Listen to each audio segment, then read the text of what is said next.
जय श्री राम। श्री रामचरितमानस की यात्रा में मैं भोला पुनः उपस्थित हूँ। आप सभी को वीडियो अच्छा लगे तो अपना कमेंट अवश्य दीजिएगा। आज मंगलाचरण के बाद हम प्रारंभ करते हैं। श्री सीतारामाभ्याम नमः। ओम गम गणपतये नमः। ओम श्री गुरुवे नमः। जो सुमिरत सिद्धि होई, गणनायक करी बर बदन,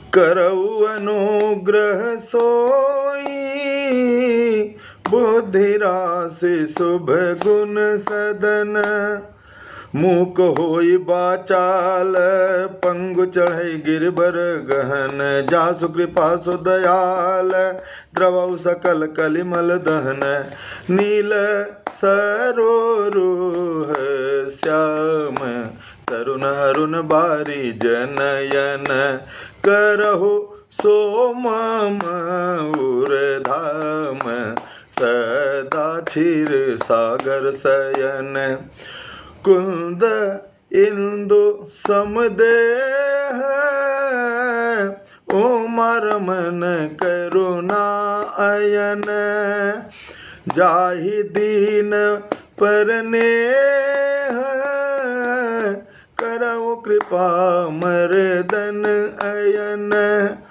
बंदौ गुरुपद कांज, कृपा सिंधु नर रूप हरि, महामोह तम पुंज, जासु बचन रवि कर निकर, बंदौ गुरुपद पदुम परागा, सुरुच सुबास सरसय अनुरागा, अमिय मोरिमय चूरन चारु, समन सकल भवरुज परिवारु, सुकृति संभूतन विपत विभूषि, सुकृति संभूतन विमल विभूति, मंजुल मंगल मोद प्रसूति, जन मन मंजो मुकुर मलहरनी, किए तिलक गुण गण बस करनी, श्री गुरपद नख मणिगण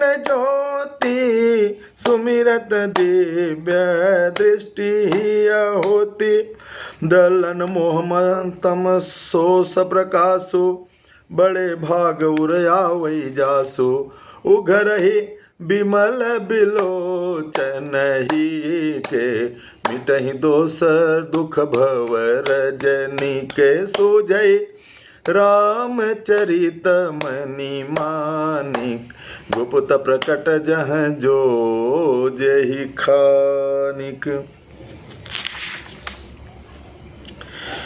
गोस्वामी जी सबसे पहले श्री गणेश जी की वंदना करते हैं और कहते हैं, जिन्हें स्मरण करने से ही सारे कार्य सिद्ध हो जाते हैं, जो गणों के स्वामी हैं, सुंदर हाथी के मुख वाले हैं, वे ही बुद्धि के राशि और शुभ गुणों के धाम श्री गणेश जी मुझ पर कृपा करें। जिनकी कृपा से गूंगा वाचाल हो जाता है और लंगड़ा लूला दुर्गम पहाड़ पर चढ़ जाता है, वे कलयुग के सब पापों को जला डालने वाले भगवान मुझ पर द्रवित हों और दया करें।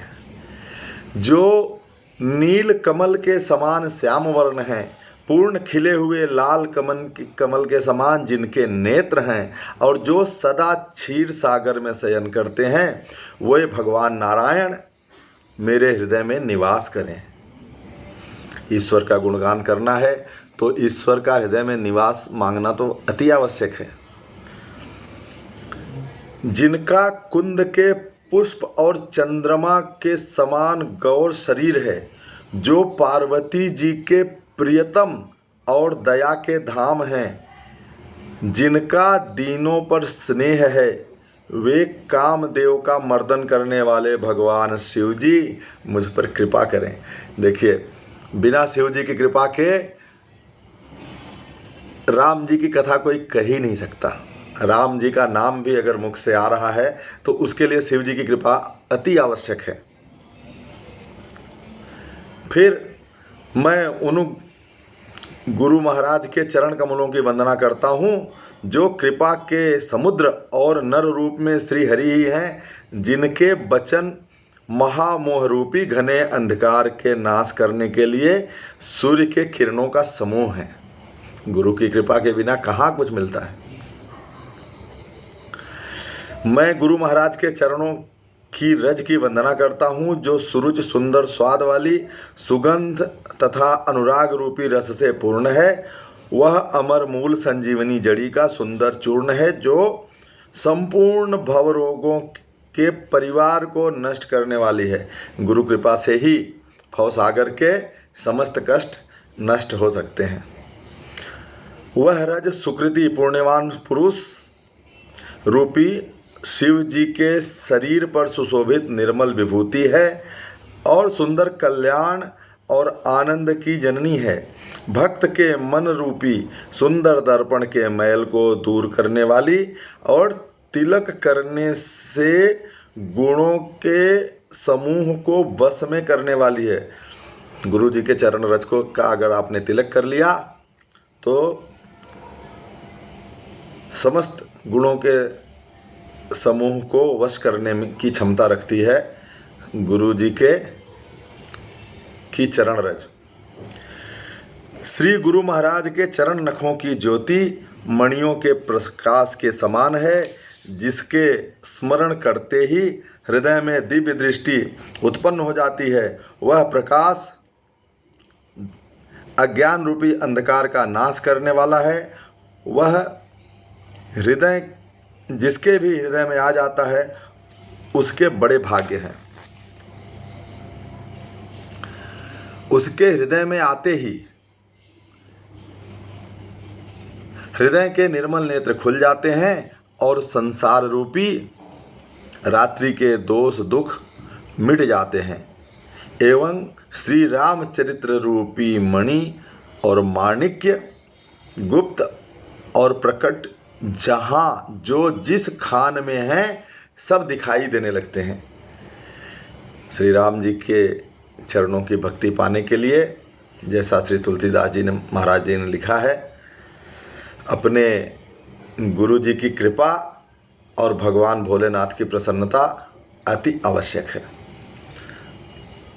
जथा सुवंजन अंजिदृग साधक सिद्ध सुजान, कौतुक देखत शैल बन भूतल भूरि निधान। जैसे सिद्धांजन को नेत्रों में लगाकर साधक सिद्ध और सिजान पर्वतों वनों और पृथ्वी के अंदर की बहुत सारी कौतुक की खाने देख लेते हैं। गुरु जी की कृपा बनी रहने से, भगवान भोलेनाथ के प्रसन्न रहने से श्री राम जी के सकल गुणों का दर्शन उसी प्रकार हम कर सकते हैं। यहीं पे पहला दोहा पूरा होता है। आपको यदि अच्छा लग रहा है या कुछ और अच्छे से करने की आवश्यकता है, कुछ सुधार की आवश्यकता है, तो कृपया कमेंट में अवश्य बताएं। आपका भोला। जय श्री राम।